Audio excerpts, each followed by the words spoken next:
చెప్తూ ఉంటాం, అతను తాగుబోతు కాబట్టి అతను సావాసం చేశాను, నేను కూడా తాగుబోతుగా మారిపోయాను. అతను మంచివాడు కాదు కాబట్టి అతనితో నేను తిరిగాను, నా జీవితం ఇలా అయిపోయింది అంటూ ఉంటాం. కాబట్టి బైబిల్లో అనేకుల జీవితాలు మనకు ఒక ఇన్స్పిరేషన్గా ఉంటూ ఉన్నాయి. ఎందుకు inspiration? Why this inspiration? Why? ఎందుకు ఈ ప్రేరణ? ఎందుకు మనము ప్రేరణను మనం తీసుకోవాలి? ఇన్స్పిరేషన్ మనం తీసుకోవాలి అంటే, మనం ఒక ఉన్నతమైన జీవితం జీవించాలి అంటే, మనం ఒక ఉన్నతమైన భవిష్యత్తు కలిగి ఉండాలి అంటే, మనం ఎక్కడి నుండి వచ్చినా పర్వాలేదు, ఏమి లేకున్నా పర్వాలేదు, కానీ మన యొక్క భవిష్యత్తు, మన ప్రస్తుతం రాబోతున్న రోజుల్ని మనము రూపుదిద్దుకోవాలి, మనము దాన్ని కట్టుకునే వారముగా ఉండాలి. కాబట్టి నీ ప్రేరణ ఎవరు? నీ చదువులో కావచ్చు, నీ ఉద్యోగంలో, వ్యాపారంలో కావచ్చు, నీ ఆత్మీయ జీవితంలో కావచ్చు, నీ సేవా జీవితంలో కావచ్చు, ఎవరు నీకు ఒక మంచి ప్రేరణగా ఉంటూ ఉన్నారు? ఏ రోజున ఆలోచన చేసావా? కాబట్టి వాస్తవానికి చెడును ఎక్కువగా ప్రేరణగా తీసుకుంటున్నాం. చెడును ఎక్కువగా ప్రేరణగా తీసుకొని చెడు మార్గంలో పడిపోతూ ఉంటారు. మంచి ఉన్నది, ఇక్కడ మంచి ప్రేరణ కూడా ఉన్నది. మనం మంచి జీవితం జీవించడానికి దేవుడు తన బైబిల్లో కొందరు జీవితాలు మనకు ప్రేరణగా ఇస్తూ ఉన్నాడు. సామ్స్ 31:24, కీర్తనలు 31:24లో దావీదు మహారాజు చెప్తున్న మాటలు ఇలా ఉన్నాయి. యెహోవా కొరకు పెట్టు వారలారా, మీరందరూ మనస్సున ధైర్యం వహించి నిబ్బరముగా ఉండుడి. హల్లెలూయా. చూడండి, దావీదు మహారాజు ఇన్స్పైర్ చేస్తూ ఉన్నాడు. ఎవరిని అంటే, those who are watching, those who are waiting on the Lord. He is inspiring the people, those who are waiting on the Lord. మీ మనస్సున ధైర్యం వహించి నిబ్బరంగా ఉండండి.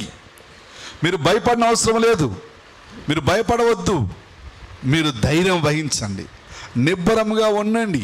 ఈ రోజున మన జీవితాల్లో, మన కుటుంబాల్లో మనం చూస్తూ ఉంటాం, మనకు చదువు లేవే, మనకు ఏమీ లేదే, మనకు జ్ఞానం లేదు, మనకు తెలియలేదు అనుకుంటుంటాం. దేవునికి కావాల్సింది ఏవి కావు. నీ హృదయంలో చోటిస్తే చాలు, దేవునికి నువ్వు అవకాశం ఇస్తే చాలు. Let God leave through you, lead through you. If you give a chance in our heart, in our life, you know, God will move, God will lead, God will guide. He is there for us always. ఆయన మన కోసం అన్ని వేళ ఉంటూ ఉన్నాడు. కాబట్టి దావీదు చెప్తూ ఉన్నాడు, యెహోవా కోసం కనిపెట్టుకునే వారలారా, మీరందరూ మనస్సున ధైర్యం వహించి నిబ్బరంగా ఉండండి. ఎవరు ధైర్యంగా ఉంటారు, ఎవరు నిబ్బరంగా ఉంటారు అంటే, ఎవరైతే తమ దేవుని తమ మనస్సున కలిగి ఉంటారో. మనస్సున, కాబట్టి మనస్సు అన్నిటికీ కేంద్రమై ఉంటున్నది. మనస్సు చెప్పేది మనుష్యుడు చేస్తూ ఉంటాడు, బయటకు కూడా కనబడుతున్నది, మనసులో ఇంకోటి ఉంటుంటుంది. కాబట్టి ఈ రోజున మనం ఆలోచన చేయాలి, నా యొక్క ప్రేరణ ఎవరు? నేను దేనికోసం పరిగెడుతూ ఉన్నాను? నా చదువులో, నా ఆధ్యాత్మిక జీవితములో, నా విశ్వాస జీవితములో, నా ప్రార్థనా జీవితములో, నా సేవా జీవితములో, నా కుటుంబ జీవితములో, సంఘ జీవితములో, నా ఉద్యోగ జీవితములో నేను ఎవరిని ప్రేరణగా తీసుకుంటూ ఉన్నాను? ఎవరిని ప్రేరణగా తీసుకుంటూ ఉన్నాను? ఈరోజు నా ఆలోచన చేయాలి. ఉద్యోగంలో నీతిని ప్రేరణగా తీసుకున్నప్పుడు వాళ్ళెవరు కూడా లంచాలు పుచ్చుకోరు, వాళ్ళెవరు కూడా అక్రమంగా సంపాదన కోసం పరిగెడరు. కాబట్టి ఏది నీకు ప్రేరణగా ఉన్నది? If you are doing a job, if you take righteous as a inspiration, you want to take dowry, ఎటువంటి లంచాలు, ఎటువంటి వాటికి నువ్వు పరిగెత్తవు. కాబట్టి what is inspires you? If you see the word of God, they are the people. I will remember 3 people. One is Caleb. కాలేబుని జ్ఞాపకం చేస్తాను. కాలేబు ఎటువంటి వాడు అంటే he has a different spirit. Caleb ఎటువంటి వ్యక్తి అంటే అతడు వేరైన ఆత్మను కలిగి ఉన్నాడు అని బైబిల్ చెప్తుంది. అందరూ కలిగి ఉన్న ఆత్మ కాదు. పౌలు గారు అంటారు తిమోతితోటి, దేవుడు నీకు పిరికితనం గల ఆత్మను ఇవ్వలేదు అంటాడు. అంటే ధైర్యంనిచ్చే ఆత్మ ఉన్నాడు, శక్తి నింపే ఆత్మ ఉన్నాడు. కాబట్టి కాలేబు గురించి మనం చూస్తే ఆశ్చర్యపోతాం. కాలేబు జీవితం, కాలేబు అనగా మార్గదర్శక స్ఫూర్తిని సూచించే పేరు అది. సహజంగా జన్మించిన నాయకుడు వంటి వాడు. నాయకత్వం సహజంగా తన జన్మతో పాటు వస్తుంది. అధిక దృష్టిని కలిగి ఉంటాడు. కార్య సాధనకు ప్రాధాన్యతనిస్తాడు. కష్టాలను భరిస్తూ క్రొత్త ప్రయత్నాలు చేస్తూ ఉంటాడు. కాలేబు అనగా మనం చూస్తూ ఉన్నాం. అతని జీవితం, అతని కథ మనం చూస్తే, దేవుడు తన ప్రజలను ఐగుప్తు నుంచి రక్షించినప్పుడు, ఆయన వారిని అరణ్యం తీసుకొచ్చినప్పుడు, వాగ్దానం దేశంలోకి వారిని తీసుకొచ్చినప్పుడు, వందల సంవత్సరాల క్రితం దేవుడు అబ్రహాం చేసిన వాగ్దానాన్ని బట్టి దేవుడు వారికి ఆ ఇజ్రాయేలును ఆ భూమిని ఇస్తానని చెప్పినప్పుడు వారి కోసము దేవుడు యుద్ధాలు చేస్తానని చెప్పాడు. ఐగుప్తు నుంచి వారు రక్షిస్తూ ఫరో రక్షించి ఎర్ర సముద్రం గుండగా తీసుకొస్తున్నప్పుడు దేవుడు తన శక్తిని వారికి చూపించాడు. ఆకాశము నుండి మన్నాను కురిపించాడు. రాళ్ళ నుంచి, రాత నుంచి వారి కోసం నీరుని తెప్పించాడు. దేవుడు ఎప్పుడు వారికి అందుబాటులో ఉంటూ ఉన్నాడు. ఇదంతా కూడా గమనించండి, ఇదంతా కూడా కాలేబు గమనిస్తూ ఉన్నాడు. కాలేబు గమనిస్తూ ఉన్నాడు, వారితో ప్రయాణం చేస్తూ ఉన్నాడు. కాబట్టి ఏం జరుగుతుందంటే, ఒకనొక సమయంలో మోషే చెప్పాడు, ఇదిగో మీరు కానానికి వెళ్ళండి, ఆ దేశం చూసి రండి అని చెప్పేసి 12 మందిని పంపించాడు. 12 మంది పంపించాడు. ఇశ్రాయేల్ అందరూ ఒక దేశంగా ప్రయాణం చేస్తూ ఉన్నారు. వాళ్ళు చూసి వచ్చి వాళ్ళు ఇచ్చిన రిపోర్ట్ని బట్టి వాళ్ళు ఆ దేశానికి వెళ్ళాలి. వాళ్ళు చూసి వచ్చారు. వచ్చినప్పుడు వారిలో 12 మంది వస్తూ ఉన్నారు. ఆ 12 మందిలో యెహోషువ, కాలేబు ఇద్దరు.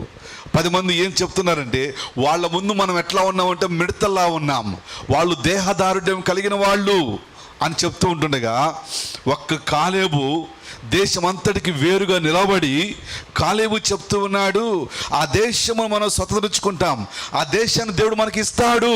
హల్లెలూయా. కాలేబును మనం చూస్తూ ఉన్నాం. కాలేబు ఒక గొప్ప ఇన్స్పిరేషన్. గమనించండి, దేవుడు శక్తివంతుడిగా ఉంటున్నాడు. కాలేబు, యెహోషువ 12 మందిలో వాళ్ళిద్దరు మాత్రమే దేవుని వాగ్దానాలను విశ్వసించి, దేవుడు ఐగుప్తుల నుంచి తన యొక్క ప్రజలను తెచ్చిన విధానాన్ని గమనించి దేవునికి వారు నమ్మిక ఉంచుతున్నారు. దేవునికి వారు లోబడుతూ ఉన్నారు. దేవుడు చేయగలని నమ్ముతూ ఉన్నాడు.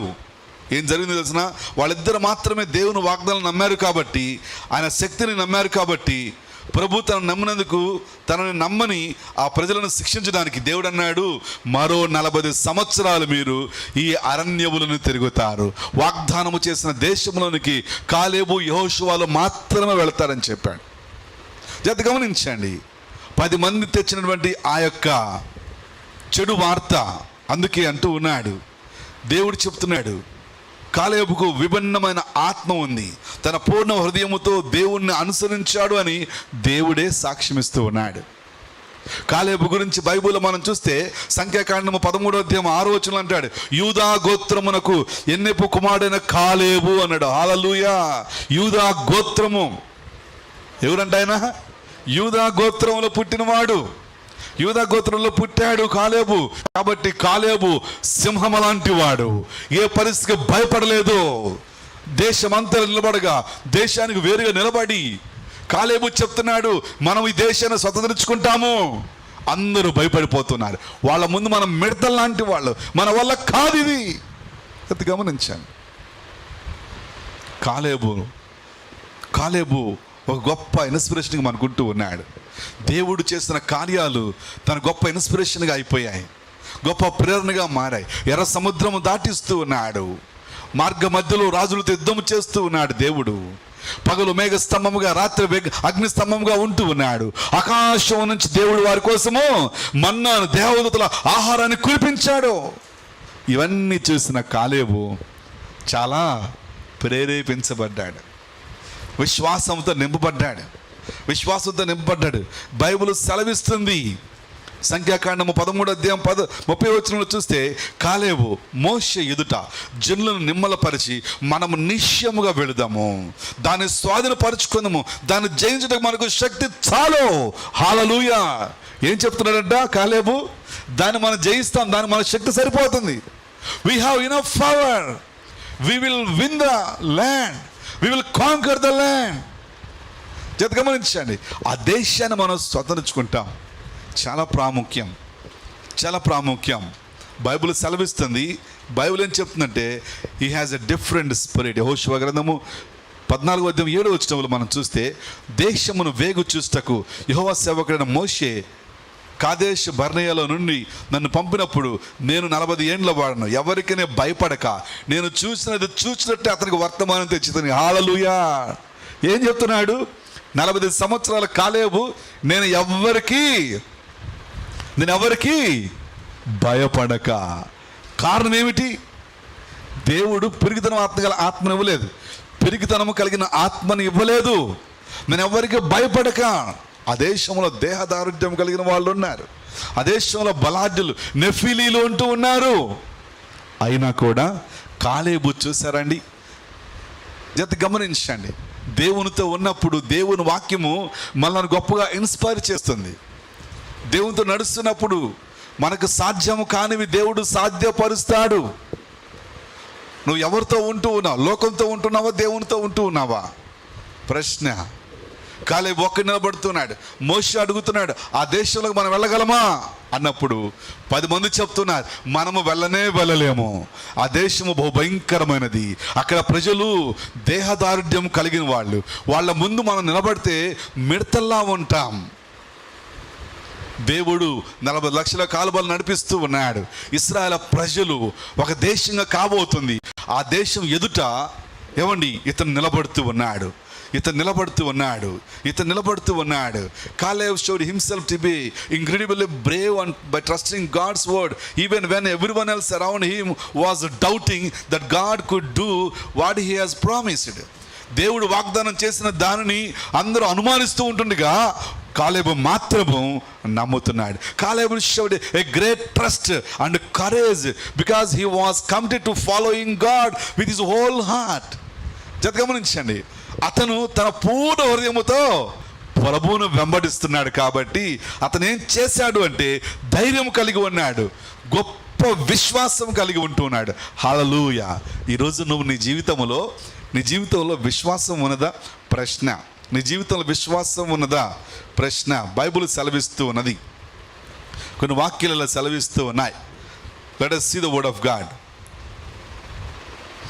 యెహోషువ గ్రంథం 14:13 జాషువా చాప్టర్ 14:13 ఎన్నెపో కుమారుడైన కాలేబు ఇశ్రాయేలు దేవుడిని యెహోవాను నిండు మనసుతో అనుసరించువాడు. హల్లెలూయా. ఏం చెప్తుంది బైబిల్ ఇక్కడ అంటే ఈ కాలేబంట నిండు మనసుతో ప్రభువుని అనుసరించాడు. ఈ రోజున చాలామంది కొద్ది మనసుతోటి, ఆఫ్ మనసుతోటి, పావు మనసుతోటి, ఏదోలో ఆదివారం కదా ప్రార్థనకి వెళ్ళాలి, ఈరోజు బల్లారాధన కదా అందరం ముందు బల్లాలో చేయబెట్టాలి, లేకపోతే నా గురించి చెడుగా అనుకుంటారేమో, నేను తప్పని అనుకుంటారేమో, నేను పాప చేసి అనుకుంటారేమో. కాబట్టి నిండు మనసుతో, దాని అర్థం ఏమిటి అంటే దేవునికి చోటు ఇచ్చాడు, దైవ సేవకునికి చోటు ఇచ్చాడు. అతను పంపింది ఎవరు? మోషే వెళ్ళి చూశాడని చెప్పాడు. మోషే యొక్క భయభక్తులను చూస్తూ ఉన్నాడు, మోషే యొక్క గుణగణాలను చూస్తూ ఉన్నాడు. మోషే చెప్పాడు కాలేబుకు హెబ్రోనులో చోటు ఇవ్వన్నాడు. హల్లెలూయా. కాలేబుకు హెబ్రోనులో చోటు ఇవ్వన్నాడు, హెబ్రోను అతనికి ఇవ్వన్నాడు.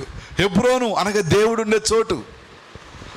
గమనించండి, ఇతడు దేవుని వాక్యాన్ని దేవునితో తన హృదయాన్ని పెనవేసుకున్నప్పుడు దాన్ని గొప్పగా ప్రేరణగా తీసుకొని అందరూ కూడా ఓటమి పాలవుతున్నప్పుడు, అందరూ అనుమానిస్తున్నప్పుడు ఇతను ఒక్కడే దేశం ముందు నిలబడి ఇలాగ చెప్తూ ఉన్నాడు, ఇది మనకు సాధ్యం, దేవుడు మనకు తోడుగా ఉన్నాడు, దాన్ని మనం నిశ్చయముగా జయిస్తాం, స్వాధీనపరుచుకుంటాం, మన శక్తి సరిపోతుంది అన్నాడు.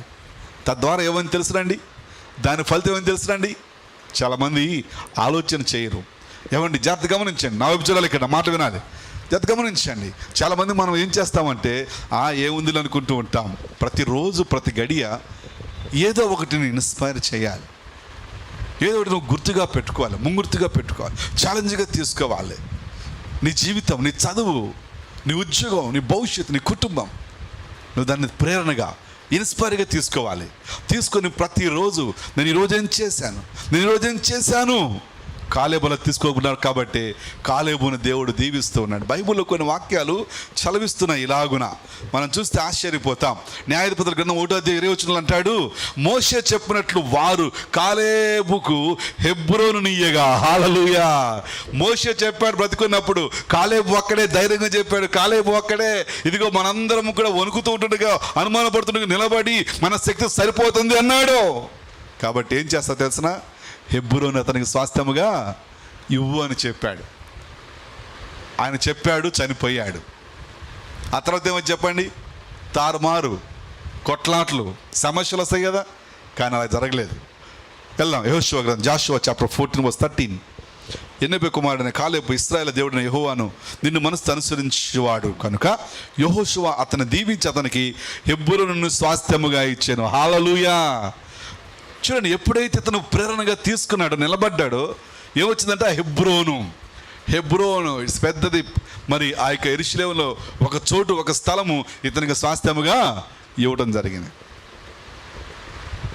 నువ్వు నీ చదువును, నువ్వు నీ ఆత్మీయతను, నువ్వు నీ సేవను, నువ్వు నీ యొక్క విశ్వాస జీవితాన్ని ఒక ప్రేరణగా మార్చుకోగలిగితే ఏమవుతుందంటే దేవుని కార్యాలు నువ్వు చూస్తావు. కాలేబు ఒక సామాన్యమైన మనుషుడు, యూదా గోత్రంలో పుట్టినవాడు. ఏమవుతున్నాడు తెలిసిన, దేశమంతా వణుకుతూ ఉంటే ఒక్కడు నిలబడి చెప్తున్నాడు, మన శక్తి సరిపోతున్న వాళ్ళు మనం జయించగలం. ఆలోచన చేయండి. నెంబర్ 2, దేవుని వాక్యంలోకి వెళదాం. కాలేబు అతని బలాలు మనం చూస్తున్నాం. దేవుడు తన వాగ్దానం చేసిన దాన్ని చేయగలనని తన చుట్టూ ఉన్న ప్రతి ఒక్కరూ సందేహిస్తున్నప్పుడు కూడా కాలేబు మాత్రము దేవుని వాక్యంపై నమ్మకం ఉంచడం ద్వారా తనను తాను చాలా ధైర్యంగా చూపిస్తున్నాడు. ఇక్కడ కాలేబు తన పూర్ణ హృదయముతో దేవుని అనుసరిస్తూ ఉన్నాడు. అనుసరించడానికి కట్టుబడి ఉన్నందున గొప్ప నమ్మకాన్ని, ధైర్యాన్ని కాలేబు చూపిస్తూ ఉన్నాడు.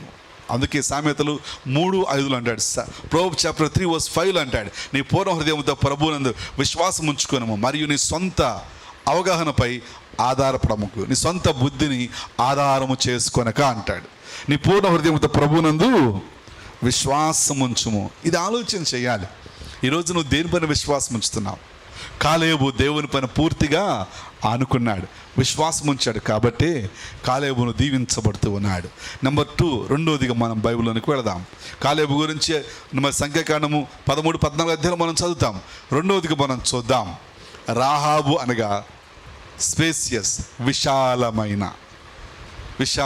రాహాబు అనగా ఈమె ఎక్కడుందంటే పురాతన నగరమైన యెరికో పట్టణంలో ఉంటుంది. ఈమె ఎవరు అంటే బైబిల్ ఏమికి చెడ్డ పేరు తెచ్చుకున్న స్త్రీగా ఉంటుంది.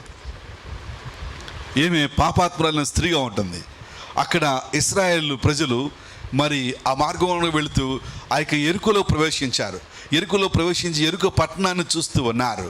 అప్పుడు అక్కడ ఉన్నటువంటి రాజుకు తెలిసిపోయింది, గూఢచారులు వచ్చారు మన దేశంలోనికి, ఎక్కడున్నారని చెప్పేసి వేగుల వారు వచ్చారని భయపడి రాజు తన మనుష్యులను పంపి వెతుకుతూ ఉన్నాడు. అప్పుడు ఏమని తెలిసిన, రాహాబు వీళ్ళని చేర్చుకొని తన ఇంట పైన దాచిపెట్టి వారితో మాట్లాడుతూ ఉన్నది, వారితో చెప్తూ ఉన్నది, అవంటున్నది, దేవుడు మీ దేవుడే దేవుడని, మీ దేవుడు వల్ల మాకు భయం పుట్టిందని, మీ దేవుడు ఉన్నవాడని, మీ దేవుడు భూమిని ఆకాశం చేసిన దేవుడని, మీ దేవుడు రాజులను సైతము, ఎర్ర సముద్రం సైతము, యోర్దాన్ని సైతము పాయలు చేశాడని, మీ వల్ల మాకు భయం పుట్టింది, మా ప్రజలు ఉన్నారు అని మాట్లాడుతుంది. జత గమనించండి. తన ప్రజలందరూ ఒకవైపు ఉంటుండగా ఈ యొక్క రాహాబు ఒక్కతే తన ప్రజలు, తన రాజు ఏం చేసినా కూడా చెయ్యని, నా ప్రాణం పోయినా పర్లేదని వేగులు వారిని దాచిపెడుతుంది. హల్లెలూయా,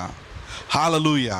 జత గమనించండి, ఏమను ఏది ఇన్స్పైర్ చేసింది దేవుని వైపు రావడానికి, ప్రభువులో నిలబడటానికి? వినాలి ఇక్కడ, ఏది ఆమెను ఇన్స్పైర్ చేసింది? బైబిల్ చూద్దాం. Jashuva chapter 2 verse 9 and 10 and 11. యోషువ గ్రంథం 2వ అధ్యాయము 9, 10, 11 వచనాలు మనం చూద్దాం. బైబిల్ సెలవిస్తుంది, యెహోవా ఈ దేశమును మీకు ఇచ్చున్నాడని, మీ వల్ల మాకు భయం పుట్టిననియు, మీ భయం వలన ఈ దేశవాసులందరికీ ధైర్యం వచ్చేననియు నేను ఎరుగుదును. మీరు ఐగుప్తు దేశం నుండి వచ్చినప్పుడు మీ ఎదుట యెహోవా ఎర్ర సముద్రపు నీరును ఎలాగో ఆరిపోజేసినో, యోర్దాను తీరమునున్న అమోరీయుల 2 రాజులైన సీహోనుకును ఓగుకును మీరేమి చేసితురు అనగా, మీరు వారిని ఎలాగూ నిర్మూలము చేసితురు ఆ సంగతి మేము వింటిమి. మేము విన్నప్పుడు మా గుండెలు కరిగిపోయాను. మీ దేవుడైన యెహోవా ఆకాశమందును క్రింద భూమి యందును దేవుడే. మీ ఎదుట ఎట్టి మనుషులకైనను ధైర్యమే మాత్రమే ఉండదు. హల్లెలూయా. గమనించండి, ఎవరిమా? ఒక స్త్రీ చెప్తుంది, మీ దేవుడు ఇటువంటి దేవుడు అంట, మీ దేవుని గురించి మేము విన్నాము, మా గుండెలు కరిగిపోయాయి, మా గుండెలు కరిగిపోయాయి, మా ధైర్యము చెడిపోయింది. మీ ఎదుట ఎట్టి మనుషులకైనా ధైర్యమే మాత్రము ఉండదు. Hallelujah, hallelujah. Why do you fear for the things in your way? కాబట్టి ఎందుకు నువ్వు భయపడుతున్నావు నీ మార్గంలో ఉన్నటువంటి కష్టాలను, శ్రమలను బట్టి? ఒక పాపాత్మురాలైన స్త్రీ చెప్తూ ఉన్నది. ఏం జరిగింది తెలిసిన? దేశమంతా ఒక వైపు ఉన్నది, ఏమో మాత్రము వాళ్ళతో కలిసిపోలేదు. వాము వాళ్ళు వస్తారని చంపేస్తారని భయపడలేదు. భయపడక ధైర్యము చేసి వాళ్ళతో మాట్లాడుతుంది, ధైర్యము చేసి తన దేశమంతా. గమనించండి, ఇలా చూస్తే రాహాబు తన సొంత నగరమైన యెరికోలో నుండి గొప్ప ప్రమాదం ఉన్నప్పటికీ తాను ధైర్యంగా దృఢంగా మరియు దేవునికి విధేయత చూపుతుంది. ఇక్కడ హల్లెలూయా. ఏంటంటే దేవునికి విధేయత చూపుతుంది. పెద్ద ప్రమాదం ముంచుకొస్తుంది.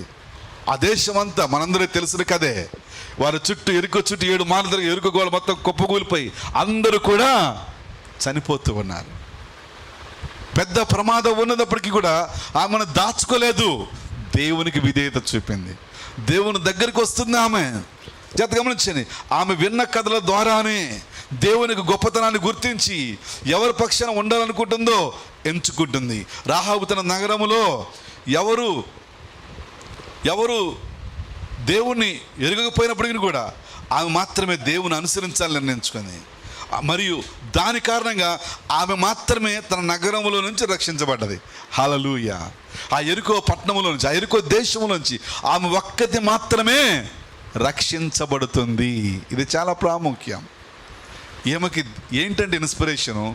దేవుడు ఇశ్రాయేలు ప్రజలను ఆ ఫరో చేతుల నుంచి, ఆ యొక్క యోర్దాను దగ్గర ఉన్నటువంటి రాజుల దగ్గర నుంచి, ఆ యొక్క యెరికో గోడలు, ఆ యొక్క ఎర్ర సముద్రము 6 నెలలుగా చేసిన దాన్ని వీళ్ళందరూ విన్నారంట. మనం ఈ మాటలు ఎన్నిసార్లు వినుంటాం, కానీ ఒక్కడు కూడా మనలను ప్రోత్సాహపరచలేదు, ఒకడు కూడా మనల్ని బలపరచలేదు, ఒకడు కూడా మనల్ని ఇన్స్పైర్ చేయలేదు. అరే, దేవుడు ప్రజలను ఎర్ర సముద్రంలో 6 నెలలు నడిపించాడే, నన్ను నడిపించలేదా? అరే, దేవుడు వారికి తోడుగా ఉన్నాడు. వాళ్ళందరూ కూడా ఆ దేశం కుప్పకూలిపోతుంటే నన్ను రక్షించాడు. ఏమండి, ఎంత గొప్ప విశ్వాసమేమా! బైబిల్లో చూస్తే ఆశ్చర్యపోతాం. వాక్యం సెలవిస్తుంది ఇక్కడ.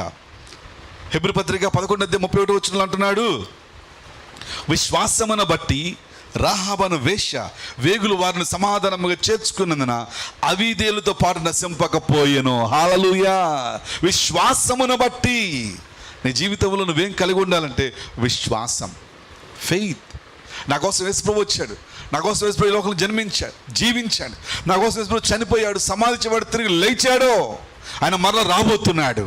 నేను ఆయన నమ్ముతున్నాను, నేను ఆయన విశ్వసిస్తున్నాను. ఆలోచన చేయాలి. ఏమండి, పట్టణమంతా దేశమంతా వైపు ఉంటుండగా ఒక్కటి మాత్రమే ధైర్యం చేసింది. గొప్ప ప్రమాదం అని తెలుసు, రాజు తను చంపుతాడని తెలుసు, అయినా కూడా భయపడలా. దాని ఫలితం ఏమైంది తెలుసునండి ఆమె? దాని ఫలితం మత్తయి సువార్త 1వ అధ్యాయము 5వ వచనంలో, నయస్సోనును సల్మానును కనెను. సల్మాను రాహాబునందు బోయాజును కనెను, బోయాజు రూతునందు ఒబేదును కనెను, ఒబేదు యెషయిని కనెను, యెషయి దావీదును కనెను. హల్లెలూయా. దాని ఫలితము ఆమె యేసుక్రీస్తు వంశావళిలో చేర్చబడ్డది. ఈరోజు ఆలోచన చేయాలి, ఎవరు నీ ఇన్స్పిరేషన్, ఎవరు నీకు ప్రేరణ? నీ ఆత్మీయ జీవితంలో, నీ పరిశుద్ధ జీవితంలో, నీ సేవా జీవితంలో, నీ వ్యక్తిగత జీవితంలో, నీ చదువులో, నీ ఉద్యోగంలో, నీ వ్యాపారంలో ఎవరు నువ్వు ప్రేరణగా తీసుకుంటూ ఉన్నావు? చెప్పగలవా? ఎవరు నీ ప్రేరణ? ఎవరు నీ ప్రేరణ? Thomas Alva Edwin story, Thomas Edison మీ అందరికీ తెలుసు. చిన్నతనంలోనే స్కూల్కి వెళ్తూ ఉన్నాడు. స్కూల్కి వెళ్ళంట 3 నెలలు కాలేదు. అప్పటికే ఆ స్కూల్లో వాళ్ళు ఒక లెటర్ రాసి పంపించారు థామస్ ఎడిసన్కి. ఒక లెటర్ రాసి పంపించారు. ఆ లెటర్ అతను చదువుకోవాలా, తీసుకొచ్చి వాళ్ళ అమ్మకి ఇచ్చాడు. అమ్మ ఏంటమ్మా ఈ లెటర్, స్కూల్లో టీచర్ గారు ఇచ్చారమ్మా అంటే వాళ్ళ అమ్మ తీసుకొని చదివిందంట. చదివి భయంకరంగా ఏడ్చి ఉండగా అడుగుతున్నాడు కుమారుడు, అమ్మా ఎందుకు అంతగా ఏడుస్తున్నావు, అందులో ఏముందమ్మా అంటున్నాడు. వాళ్ళ అమ్మ అందంట, అయ్యా నిజానికి అందులో ఏముందంటే మీ అబ్బాయి ఒక మేధావి, తనకి స్కూలు సరైంది కాదు, ఇక్కడ సమర్థులైన ఉపాధ్యాయులు కూడా లేరు, కాబట్టి ఇక్కడ నుంచి మీరే మీ అబ్బాయికి చదువు చెప్పండి అని రాసిందంట. అని రాసిందని వాళ్ళ అమ్మ చెప్పింది. అర్థమైందా? స్కూల్కి వెళ్ళి 3 నెలలే అవుతుంది. వాళ్ళమ్మ ఆ మాట చెప్పేసరికి ఆ ఒక్క మాట తన మనస్సును, తన యొక్క ఆలోచన మార్చివేసింది. ఇంటికాడే ఆమె అతనికి గణిత శాస్త్రాన్ని, భౌతిక శాస్త్రాన్ని అన్నిటినీ తల్లి నేర్పించింది. ఇంటికాడే పిల్లవాడికి చదువు చెప్తుండగా థామస్ ఒకనొక సమయంలో ఒక రైల్వే స్టేషన్ మాస్టర్ గారి బిడ్డ ప్రమాదం రక్షించినప్పుడు ఆయన అక్కడ టెలిగ్రాఫ్ నేర్చుకోవడానికి సహాయం చేశాడు. తద్వారా టెలిగ్రాఫ్ను కనుగొన్నాడు. దగ్గరగా 90% అనేక ఎలక్ట్రానిక్ పరికరాలను కనుగొన్నాడు. టైపింగ్, ప్రొజెక్టర్, బల్బు ముఖ్యంగా. ఇవన్నీ కూడా ఎవరు కనుగొన్నారు అంటే థామస్ ఎడిసన్. వాళ్ళమ్మంట ఇదంతా జరిగిన తర్వాత తన కుమారునికి ఒక బైబిల్ ఇచ్చిందని చదువుకోమని. తద్వారా బైబిల్ చదవడం ప్రారంభించాడు. It changed. ఆ యొక్క బైబిల్ చదవటము తన యొక్క జీవిత విధానాన్ని మార్చివేసింది అని చరిత్ర చెప్తుంది. ఒకనొక సమయంలో అన్నిట్లో ఉన్నతమైన పేరు ప్రఖ్యాతి తెచ్చుకున్న తర్వాత ఒకనొక సమయంలో వాళ్ళమ్మ చనిపోయింది. అప్పుడు ఆ వస్తువులు కలిసినప్పుడు అక్కడ లెటర్ ఉందంట. ఆ లెటర్ తీశాడు. ఏంటి ఆ లెటర్ చదువుదాన్ని తీసినప్పుడు, చెప్పినప్పుడు లెటరు తీసినప్పుడు అందులో ఏముంది తెలిసిన? ఏముందంటే, అమ్మ మీ అబ్బాయి మానసిక రోగి, ఇతనికి మేము చదువు చెప్పలేమని రాసిందంట. కానీ వాళ్ళమ్మ ఏం చెప్పింది? నువ్వు చాలా జ్ఞానం గలవాడు అంట, నీకు చదువు చెప్పేవాళ్ళు స్కూల్లో ఇక్కడ ఎవరు లేరంట అని వాళ్ళమ్మ చెప్పింది. కానీ ఏం రాసింది అక్కడ టీచర్ గారు? మీ అబ్బాయి మానసిక రోగి, మేము అతనికి ఏమీ చెప్పలేము, మా వల్ల కాదు, మీ అబ్బాయిని స్కూల్ నుంచి ఆపేశానమాట. కుప్పకూలిపాడు, ఏడ్చేశాడు.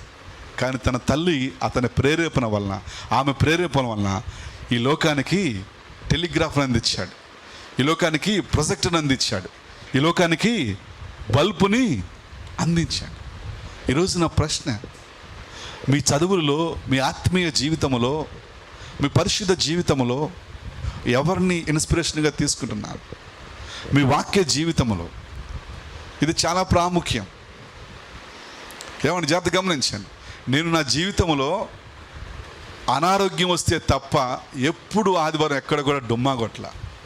రక్షణ పొందిన తరువాత ఏ రోజు చివరికి నేను పనికి వెళ్ళేవాడిని. సోమవారం శనివారం వారు పని చేస్తే మేస్త్రి అనేవాడు, రేపు పొద్దున ఆదివారం వచ్చి మధ్యాహ్నం దాకా పని చేయ, నీకు బొట్టుబాటు ఇస్తానని చెప్పేవాడు. నేను ఒకటే చెప్పా, కొంతకాలం వెళ్ళా, ఫస్ట్ ఒక 3 నెలలు వెళ్ళాను. ఇక అదే కంటిన్యూ కొనసాగిస్తున్నప్పుడు, అయ్యా మీరు నాకు జీతం ఇచ్చినా ఇవ్వకపోయినా నేను ఆదివారం మాత్రం రాను, ఆదివారం నేను మందిరానికి వెళ్తాను, నేను ప్రభువుని నమ్ముకున్నాను, నేను మాత్రం రాను అని గట్టిగా ఖండితంగా చెప్పాను. చేత గమనించండి, ఎవరు నీ ప్రేరణ? నీ ఆత్మీయ జీవితంలో నీ చదువులలో, నీ ఉద్యోగంలో, నీ వ్యాపారంలో, నీ సేవా జీవితంలో ఎవరు నీకు ప్రేరణ? దేని నీకు ప్రేరణగా పెట్టుకున్నావు? మనం కాలేబు జీవితాన్ని చూస్తున్నాం, రాహాబు జీవితాన్ని చూస్తున్నాం. మనము మూడవదిగా థామస్ ఎడిసన్ మనం చూస్తున్నాం. ఎవరు మనకు ప్రేరేపణగా ఉంటున్నారు? యేసయ్య జీవితంలోకి వెళదాం. యేసయ్య మనల్ని ఎలా ప్రేరేపించాడు? How Jesus inspired us. యేసయ్య మనల్ని ఎలా ప్రేరేపించాడు?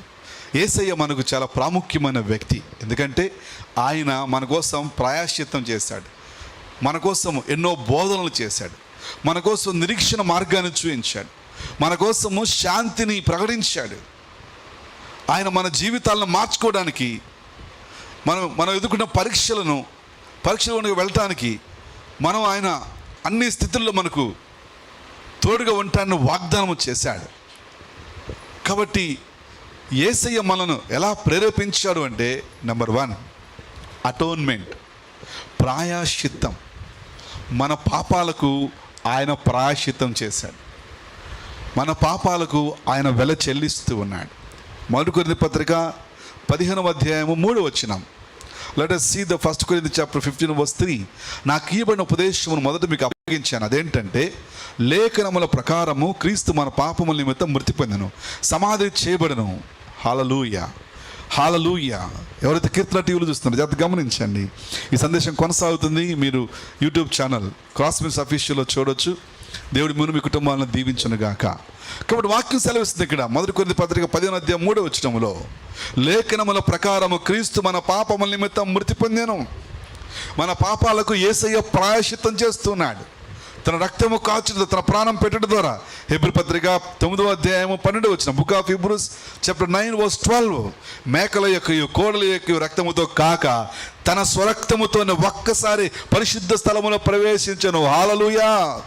యేసు ప్రభువారు మేకల కోడెల రక్తము కాదు, పొట్టెల రక్తము కాదు, ఆయన తన స్వరక్తముతో, తన సొంత రక్తముతో ఒక్కసారి పరిశుద్ధ స్థలంలో ప్రవేశించాడు. నీకోసం, నా కోసం యేసు ప్రభువారు బలవుతున్నాడు, ప్రాయశ్చిత్తం చేస్తున్నాడు మన పాపాల కోసం. నువ్వు పాపం నుంచి విడిపించబడ్డావా? నువ్వు పరిశుద్ధంగా జీవిస్తూ ఉన్నావా? నువ్వు ఈ లోకాన్ని విడిచిపెడుతున్న వేడికి వెళ్ళబోతూ ఉన్నావు. నీ నిత్యత్వం ఏమిటి? రోజున ప్రశ్నించుకోవాలి. నేను నిత్యత్వం ఎక్కడ ఉండబోతున్నాను? యేసు ప్రభుతో పాటు యుగయుగాలు ఉండబోతున్నానా, లేక నరకానికి వెళుతూ ఉన్నానా? నరకం కోసం ప్రయాసపడుతున్నాను. దేనికోసం నా ప్రయాస? నేను ఈ లోకాన్ని విడిచిపోతే ఎక్కడ ఉండబోతూ ఉన్నాను?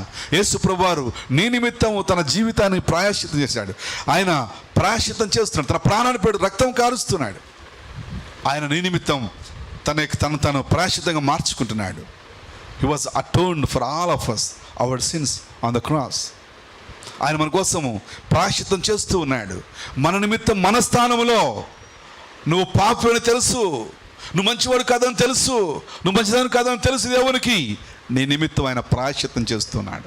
ఆయన అంగీకరిస్తున్నావా? ఆయన మనల్ని ఇలా ప్రేరేపిస్తున్నాడు. నేను నీకోసం ప్రాయశ్చిత్తం అయిపోతున్నాను, నేను నీకోసం నా ప్రాణం పెడుతున్నాను, నేను నీకోసం రక్తం కారుస్తున్నాను. ఇక్కడ నీ జీవితాన్ని మార్చుకో, నీ త్రాగుని విడిచిపెట్టు, నీ పాపాన్ని విడిచిపెట్టు. ఆయన పిలుస్తూ ఉన్నాడు, ఆయనను ప్రేరేపిస్తూ ఉన్నాడు. నెంబర్ 1. నెంబర్ 2, మత్తయి సువార్త బైబిల్లోకి వెళదాం. నెంబర్ 2 బైబిల్లోకి వెళదాం. మత్తయి సువార్త 26వ అధ్యాయము 26, 27 వచ్చిన. Book of Matthew chapter 26, 27, 28. ఆయన ఎలా మనల్ని ప్రేరేపిస్తున్నాడు?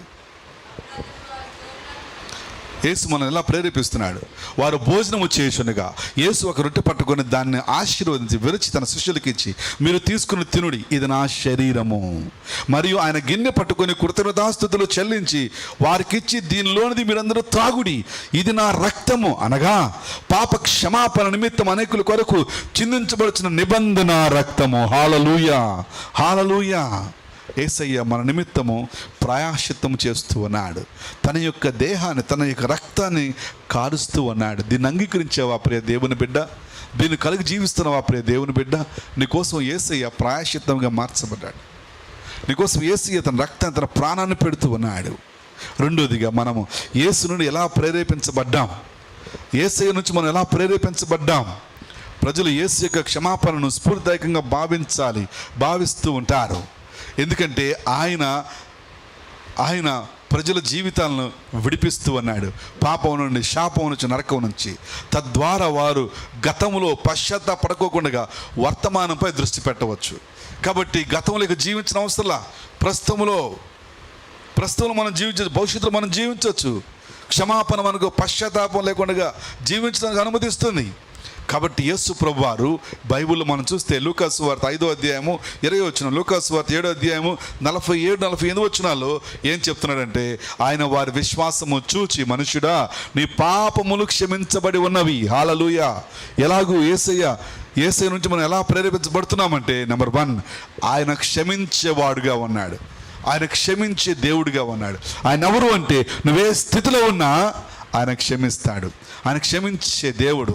రెండోది మనం చూస్తున్న పాపాత్మురాలనే స్త్రీ గురించి మాట్లాడుతూ యేసు చెప్తున్నాడు, ఆమె విస్తారముగా ప్రేమించిన గనుక ఆమె యొక్క విస్తార పాపములు క్షమించబడని నీతో చెప్పుచున్నాను. నీ పాపములు క్షమించబడని ఆమెతో అనను. హల్లెలూయా. యేసయ్య ఎవరు అంటే, పాపాలు క్షమించే దేవుడిగా ఉన్నాడు. పాపాలు క్షమించే దేవుడిగా ఉన్నాడు. ఈ రోజున దేశాల మధ్య క్షమాపణ, ఈ రోజున సమాజాల మధ్య క్షమాపణ, ఈ రోజున గ్రామాల మధ్య క్షమాపణ, రాష్ట్రాల మధ్య క్షమాపణ, ఒకరినొకరు క్షమించుకోవడం, వ్యక్తిగత క్షమాపణ, కుటుంబ క్షమాపణ.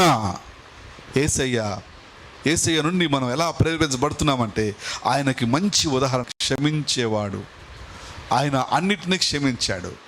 ఆయన గత, ప్రస్తుత, భవిష్యత్తు పాపాలన్నింటినీ కూడా ఆయన క్షమించేస్తూ ఉన్నాడు. ఇది చాలా ప్రాముఖ్యం. క్షమించే సంఘముగా మనం ఉండాలి, క్షమించే కుటుంబముగా ఉండాలి, క్షమించే మనుష్యులుగా మనం ఉండాలి. జాగ్రత్తగా గమనించండి, ఇస్కరియోతు యూదాని యేసే క్షమించాడు, ఒప్పుకున్నాడు, క్షమించాడు. అయితే రెండోది ఏం తెలిసిన, తన సొంత మార్గంలో వెళ్ళిపోయాడు. సొంత మార్గంలో వెళ్ళిన వాళ్ళు ఎవరేం చేయలేరు. ఇస్కరియోతు తన సొంత మార్గంలో వెళ్ళాడు అని బైబిల్ చెప్తుంది అపోస్తల కార్యములో. సొంత మార్గంలో వెళ్ళి ఉరేసుకొని చచ్చాడు. యేసయ్య క్షమాపణను తృణీకరించాడు. పేతురు చెప్పాడు, పేతురు 3 సార్లు అబద్ధం ఆడతామని చెప్పాడు. పేతురు తన పాపాన్ని ఒప్పుకొని పశ్చాత్తాపం చెందాడు. యేసయ్య ప్రాయశ్చిత్తాన్ని గ్రహించాడు, పశ్చాత్తాపం చెందాడు, ప్రభు వైపు తిరిగాడు. 1000 మంది, 3000 మంది, 5000 మంది ప్రసంగిస్తుండగా రక్షణ పొందుతూ ఉన్నాడు. గొప్ప సేవ. ఆదిమ సంఘములో మొదటి సేవకుడు, పాస్టర్ గారు ఎవరు అంటే పేతురు గారు. కారణం ఏమిటంటే, ప్రభు క్షమాపణ అంగీకరించాడు, స్పందించాడు. కానీ ఇస్కరియోతు యూదా డబ్బులు పారవేసి వెళ్ళిపోయి ఉరేసుకు చస్తూ ఉన్నాడు. సొంత మార్గంలో వెళ్ళిన వాళ్ళు ఎవరేం చేయలేరు, ప్రభు ఏం చేయలే, వదిలేశాడు. He choose his own way అన్నాడు, సొంత మార్గంలో వెళ్ళిపోవటం. మూడోది మనం చూస్తూ ఉన్నాం, యేసయ్య ప్రజలను ప్రేరేపించడానికి ఏం చేస్తూ ఉన్నాడు. ప్రజలందరూ ఎందుకు ప్రేరేపించబడుతున్నారు యేసయ్యను అంగీకరించడానికి? ఎందుకు యేసయ్య దగ్గరికి వస్తున్నారు ప్రజలు? ఎందుకు వాళ్ళు ప్రేరేపించబడి యేసయ్యను నమ్ముకుంటున్నారు? చాలా పెద్ద అపోహ భారతదేశంలో మేము గమనిస్తామంటే, ఏదో చీరల కోసమనో, డబ్బుల కోసమనో. అలా అయితే దేశం అంతా ఇప్పటికి యేసు ప్రభు శిష్యుడు వచ్చి 50వ సంవత్సరం. ఈరోజు క్రైస్తవులు అందరూ ధనవంతులు అయిపోవాలి. ఎక్కడైపోయారు? ఎక్కడ వాళ్ళు అక్కడే ప్రతిరోజు పనికి వెళ్ళి కూలి తెచ్చుకొని జీవిస్తూ ఉన్నారు. పెద్ద అపోహ ఏంటంటే, క్రైస్తవులు ఎందుకు అవుతారంటే వాళ్ళకి డబ్బు వస్తుంది, వాళ్ళకి బట్టలు వస్తాయి, చీరలు ఇస్తారు అన్న పెద్ద అపోహ. మరొకటప్పుడు మరి రాష్ట్రాల్లో, దేశమంతట్లో చాలామంది క్రైస్తవులు ఉన్నారు. మరి వాళ్ళందరూ చిన్న చిన్న ఇళ్ళలో ఎందుకు ఉండాలి? వాళ్ళు కూడా పెద్ద పెద్ద 10 సెంట్ల ఇళ్ళలో, 20 సెంట్ల ఇళ్ళలో ఉండొచ్చుగా, 8 సెంట్ల ఇళ్ళలో ఉండొచ్చుగా. అది పెద్ద అపోహ. తప్పు. కారణం ఏమిటంటే, వాళ్ళు యేసయ్య త్యాగాన్ని చూశారు, యేసయ్య శిలువ మరణాన్ని చూశారు, యేసయ్య నిజమైన దేవుడని గ్రహించాడు. యేసయ్యే శిలువలు నా కోసం, నా పాపాల కోసం చనిపోయి సమాధి చేయబడి తిరిగి లేచారని విశ్వసించారు, అంగీకరించారు. ఇది ఆలోచన చేయాలి. బైబిల్ సెలవిస్తుంది, మత్తయి సువార్త 20వ అధ్యాయం 28వ వచనం, అలాగే మనుష్య కుమారుడు పరిచారం చేయించుకున్నట్టుకు రాలేదు, కానీ పరిచారము చేయుటకును అనేకులకు ప్రతిగా విమోచన క్రయధనముగా తన ప్రాణమునిచ్చుటకు వచ్చాను. ఎందుకు వచ్చాడంటే, యేసుప్రభువు వారు తన ప్రాణాన్ని పెడతానికి వచ్చాడు, తన రక్తాన్ని కాచడానికి వచ్చాడు, నీ స్థానములో నీ కోసం చనిపోవడానికి. ఎందుకు ప్రజలు ప్రేరేపించబడుతున్నారు యేసుని అంగీకరించిన యేసుని నమ్ముకోవడానికి అంటే వాళ్ళు ఆయన త్యాగాన్ని చూస్తున్నాడు, వాళ్ళు ఆయన పరిశుద్ధతను చూస్తున్నాడు, వాళ్ళు ఆయనలో దేవుణ్ణి చూస్తూ ఉన్నారు. హల్లెలూయా. ఆయనలో దేవుడు కనబడుతూ ఉన్నాడు. ఆయన దేవుడు చనిపోయి సమాధి చేయబడి తిరిగి లేచాడు. ప్రపంచంలో ఏదైనా సమాధి ఖాళీగా ఉన్నది అంటే అది ప్రభువైన యేసుక్రీస్తు. మీ దగ్గర డబ్బులుంటే మీరు వెళ్ళి చూసి రావచ్చు. యెరూషలేము వెళ్ళవచ్చు. యెరూషలేములో యేసుప్రభు ఖాళీ సమాధి ఇప్పటికీ ఉంది. ప్రపంచంలో అందరి సమాధులు ఉన్నాయి. ప్రపంచంలో చనిపోయిన అందరి సమాధుల్లో వాళ్ళు ఉన్నారు. కానీ యేసుప్రభు ఒక్కడే ఆయన సమాధిలో లేడు. కారణం ఏంటంటే ఆయన తిరిగి లేచాడు. హల్లెలూయా, హల్లెలూయా. ఈ రోజున ఎవరు నీకు ప్రేరణ? నీ ప్రేరణ ఎవరు? Who is your inspiration? The word of God says Caleb life, Rahab life, Thomas Edison. About Jesus life we see. యేసు జీవితం మనం చూస్తూ ఉన్నాం. ప్రజలందరూ ఎందుకు ప్రేరేపించబడుతున్నారు అంటే యేసయ్యలో దేవుణ్ణి చూశారు, యేసయ్య శిలువ త్యాగాన్ని చూశారు. యేసయ్య శిలువ త్యాగము వ్యర్థమవడానికి వీల్లేదు. కాబట్టి 12 మందితో స్టార్ట్ అయిందండి. ఇది ఎంతమంది స్టార్ట్ అయింది? 12 మందితో స్టార్ట్ అయింది. యెరూషలేములో 12 మందితో స్టార్ట్ అయింది. ప్రపంచంలో ఇప్పుడు మొదటి స్థానంలో ఉన్నది ఇది. ప్రపంచంలో 700 కోట్లు అయితే అటు ఇటుగా 400 కోట్లు క్రైస్తవులే. కారణం ఏమిటంటే యేసయ్య సిలువ త్యాగాన్ని వాళ్ళు చూశారు. యేసయ్య నిజమైన దేవుడు అని వారు గ్రహిస్తున్నారు. యేసయ్యకి రహస్యం మర్మమేమి లేదు. ఆయన లోకంలో జన్మించాడు, జీవించాడు, చనిపోయాడు, సిలువేయబడ్డాడు, సమాధి చేయబడ్డాడు, తిరిగి లేచాడు అని ప్రతిదీ ప్రూఫ్తో సహా మనకు కనబడుతూ ఉన్నాయి. కాబట్టి క్రీస్తు ప్రభు చరిత్రకారుడయ్యాడు. ఆయన నుంచి చరిత్ర విభజిస్తున్నారు, క్రీస్తు పూర్వం అని. కారణం ఏమిటంటే ఆయన మన కోసము తన జీవితాన్ని త్యాగం చేశాడు, తన ప్రాణాన్ని త్యాగం చేశాడు. మన ప్రాణాత్మ శరీరాలు కాపాడబడటానికి, నిత్యత్వంలో మనం యేసు ప్రభుతో ఉండటానికి, నిత్యత్వంలో మన ఆత్మకు చావు లేదు కాబట్టి యేసు ప్రభుతో యుగయుగాలు ఉండటానికి ఆయన ఏం చేశాడంటే తన జీవితాన్ని త్యాగం చేస్తున్నాడు, తన ప్రాణాన్ని త్యాగం చేస్తున్నాడు, తన రక్తాన్ని త్యాగం చేస్తూ ఉన్నాడు. చనిపోయి సమాధి చేయబడి తిరిగి లేచాడు. ఇక మరలా చనిపోలేదండి, ఇక మరలా చనిపోలా. ఆ రీతిగా అలాగున ఆయన పరలోకానికి కొనిపోబడ్డాడు. చూడండి, మనము చూస్తూ ఉన్నాం.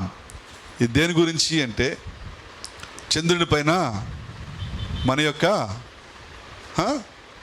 చెప్పండి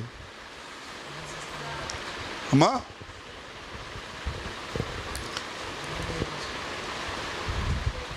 చంద్రయాన్ పంపారు చంద్రుడి పైన. దాన్ని మనం ఏం చూస్తున్నాము? వీడియోస్ ద్వారా కదా, వారి ద్వారా చూస్తున్నాం. బైబిల్లో ముందే చెప్పాడు పౌలు గారు, 3వ ఆకాశానికి వెళ్ళానని చెప్పాడు. అక్కడ దేవుణ్ణి చూశాను, దేవుని కుమారుని పోలేని చూశాను చెప్తున్నాడు. ఇక్కడ బైబిల్లో ఉన్నది, బైబిల్లో లేని ఏమీ కొత్తగా ఎవరు కనిపెట్టడం లేదు. బైబిల్లో ఉన్న వాటినే మనుష్యుడు అన్వేషిస్తూ ఉన్నాడు. కాబట్టి యేసు ప్రభు ఉన్నాడు, ఆయన తిరిగి మళ్ళీ భూమి మీదకి రాబోతూ ఉన్నాడు, ఆయన ఈ భూమి మీదకి మరలా వస్తాడు. ఇది నిజం. క్రైస్తవత్వం అబద్ధము కాదు. క్రైస్తవత్వం ఏదో చిన్న కులాల మతాల దేవుడు కాదు. ఈయన ప్రపంచ దేవుడు, ఈయన ప్రపంచాన్ని సృష్టించిన దేవుడు, భూమి ఆకాశాలు సృష్టించిన దేవుడు, సూర్య చంద్రుల నక్షత్రాలు సృష్టించిన దేవుడు. ఆయనే ప్రభువైన యేసుక్రీస్తు. ఆయన మన పాపాల కోసం బలి అయ్యాడు. ఏమంటే రక్తము చిందింపనిదే పాపక్షమాపణ లేదు. యేసు ప్రభువు తన రక్తము ద్వారా మనందరికీ పాపక్షమాపణ తెచ్చాడు. సిలువలో ఆయన అదే చేస్తూ ఉన్నాడు. ఆయన చెప్పాడు, ఇట్ సమాప్తం, ఆయన ఇట్ ఇస్ ఫినిష్డ్ అన్నాడు. ఆయన మన గురించి సమస్తమును ఆయన సిలువలో త్యాగం ద్వారా మనం చూస్తూ ఉన్నాం. ఈ రోజున నువ్వే స్థితిలో ఉన్నావు? నీకు ఎవరు ఇన్స్పిరేషన్? నీకు ఎవరు ప్రేరణ? నీ ఇన్స్పిరేషన్ ఎవరు తీసుకుంటున్నావు? ఒక మంచి భవిష్యత్తు కట్టుకోవాలని చూస్తున్నావా? ఒక మంచి ఆత్మీయ జీవితాన్ని కట్టుకోవాలని చూస్తున్నావా? ఒక మంచి సేవను కట్టుకోవాలని చూస్తున్నావా? ఒక మంచి చదువు చదవాలి, ఉన్నతమైన చదువు చదవాలి, నేను ఫస్ట్ ఉండాలి, అన్నిట్లో ఫస్ట్ రావాలి. ఎవరు ఇన్స్పిరేషన్? మంచిని ఇన్స్పిరేషన్ తీసుకున్నావా? చెడుని ఇన్స్పిరేషన్ తీసుకున్నావా? చెడుని తీసుకున్నట్లయితే నీ జీవితం మధ్యలోనే ముగిసిపోతుంది. యేసయ్యను, బైబిల్ని, వాక్యాన్ని నువ్వు ఇన్స్పైర్గా తీసుకుంటే నీ జీవితం వర్ధిల్లుతుంది. మనం చూస్తున్నాం, రాహాబు యేసుప్రభు వంశావళిలో లిఖించబడ్డది. కాలేబు హెబ్రోన్ని స్వాస్థ్యంగా పొందుకున్నాడు. యేసయ్య ఇదిగో దేవుడిగా చనిపోయి సమాజుడు తిరిగి లేచాడు. ఆయన ఈ లోకం రాబోతున్న దేవుడు. ఆయన తెలుసుకుందాం, రక్షణ పొందాం, పాప క్షమాపణ పొందాం, ఆయన ముందుకు కొనసాగుదాం. అట్టి కృప పరిశుద్ధాత్మ దేవుడు అనుగ్రహించునుగాక. Amen. God bless you all. God be with you. పరిశుద్ధ దేవా, ప్రేమ గల మా తండ్రి, ఎవరైతే లైవ్లో వీక్షిస్తూ ఉన్నారో, కీర్తన టీవీలో వాళ్ళు, యూట్యూబ్లో ప్రభా, అదిగో తన ఫేస్బుక్ ద్వారా చూస్తున్నవారు, అవి అందరినీ మీరు దీవించండి ప్రభా. వారి యొక్క మాదిరి, వారి యొక్క ప్రేరణ, వారి యొక్క ఇన్స్పిరేషన్ ద్వారా తెలుసుకుంటకు సహాయించండి అయ్యా. మీకోసం ఈ లోకంలో గొప్ప విశ్వాస జీవితం జీవించడానికి సహాయించండి. మీకోసం ఈ లోకాన్ని సంపాదించుకుంటూ సహాయించండి. చదువుల్లో, ఉద్యోగంలో, వ్యాపారంలో, అన్నింటిలో నమ్మకమైన వారు ఉంటకు సహాయించండి అయ్యా. మీ యొక్క విశ్వాసాన్ని చూపించటకు సహాయించండి. మీ పరిశుద్ధను చూపించటకు సహాయించండి ప్రభువా. మీ సిలువ త్యాగం వ్యర్థం అవడానికి వీల్లేదు. కాలేబు జీవితాన్ని, రాహాబు జీవితాన్ని, థామస్ ఎడిసన్ జీవితాన్ని మేము చూస్తూ ఉన్నాం. కృప దయచేయండి, కనికరం దయచేయండి. కూర్చున్న వింటున్న ప్రతి ఒక్కరి జీవితంలో ఒక ఉన్నతమైన భవిష్యత్తును మీరు అనుగ్రహించమని స్తుతులు చెల్లిస్తూ యేసయ్య పరిశుద్ధ నామములో ప్రార్థిస్తున్నాను తండ్రి. Amen. Amen. God bless you all. May God be with you all.